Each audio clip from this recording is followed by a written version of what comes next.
Welcome to another episode of the Love and Reality Podcast. I am your host, Ricky Valero. On today's episode, I have a special one for you guys. I sat down with Brian and Antonio.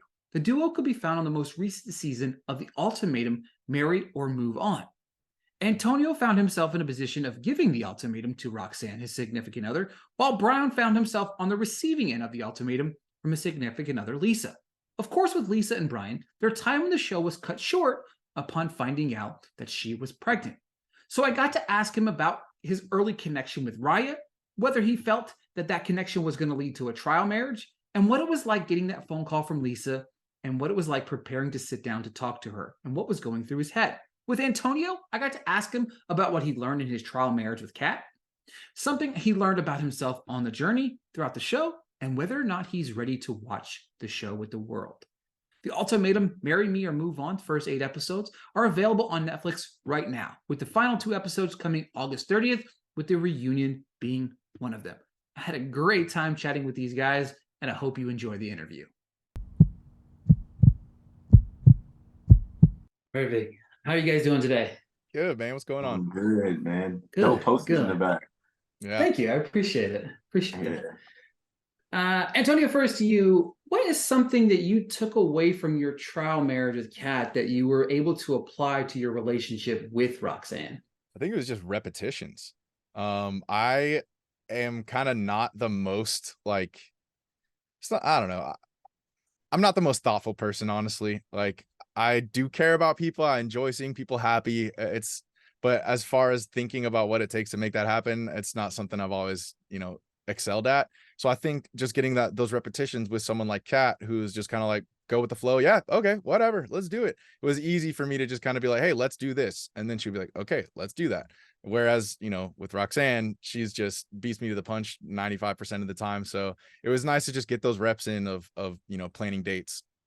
Brian, to you, the early stages of the breakup, and we'll put in quotations, the breakup, when you're kind of mixing and mingling with the other singles, you kind of had that bond and you formed a connection with Raya. What about her made you want to explore that connection? And do you think you would have picked her to be on that trial marriage with? Yeah, I think her, we just had instantly we had things in common, right? Like in terms of like college life and connections there and just about like what our interests were like, and not necessarily career wise, but just like on a day to day, right? Like, and that's kind of like what opened me up to like wanting to learn more about her and her perspective. And to answer your question as to whether I would have picked her, she was definitely one of the people that I was looking forward to picking, I would say. But I can't say 100% if she would have been the one. I had to make it to that choice to really make that decision. Antonio, to you, throughout this journey on the show, pre-show, during the show, what's something you learned about yourself throughout that entire experience? That I have a big issue with self-doubt. I think I would get so hung up on the possibility of how something might be received that I wouldn't just go on and do the thing. I mentioned like planning dates and stuff like that.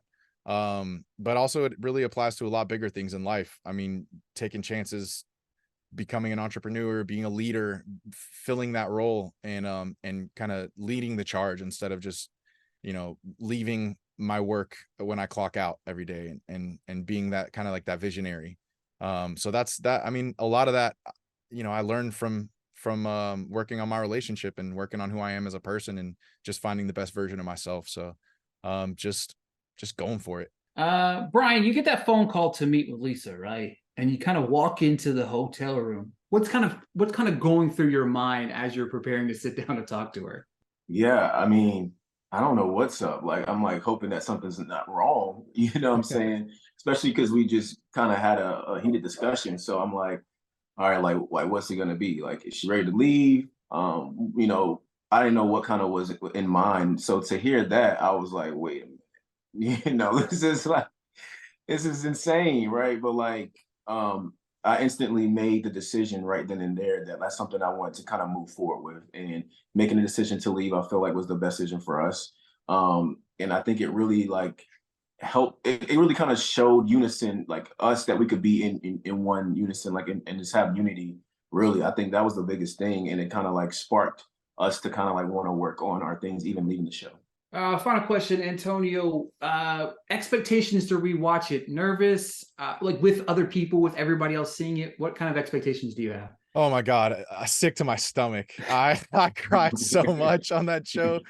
So it's just gonna be pretty awkward because everyone's like, oh, this is gonna be so cool, I can't wait to sit down, and everyone's laughing about it, and then shit's just gonna get so real and dark, and they're gonna be sitting next to me looking at me like, what the hell, dude? Like, what? Like, oh, okay, I guess, congrats, I don't know what to say right now. So yeah, I don't know, it'll be pretty weird.